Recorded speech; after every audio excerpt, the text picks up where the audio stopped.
کبھی سوچا ہے مچھلی ہمیشہ پانی میں ہی کیوں رہتی ہے؟ اگر وہ پانی سے باہر آئے تو چند لمحوں میں مر جاتی ہے۔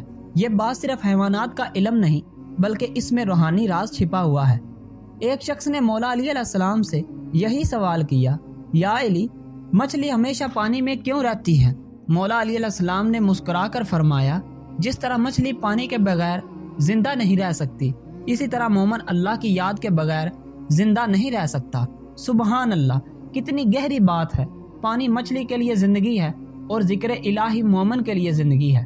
جب مومن اللہ کو بھول جاتا ہے تو اس کا دل مردہ ہو جاتا ہے۔ جیسے مچھلی پانی سے نکل کر تڑپتی ہے، ویسے ہی انسان گناہوں میں تڑپتا ہے۔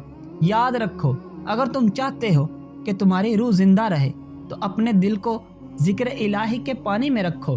یہی مولا علیہ السلام کا فرمان ہمیں سکھاتا ہے کہ اللہ کی یاد صرف زبان سے نہیں، دل سے ہونی چاہیے۔ اگر آپ کو مولا علی علیہ السلام کے اس فرمان میں حکمت نظر آئی تو سبحان اللہ لکھ کر اپنی محبت کا اظہار ضرور کیجیے۔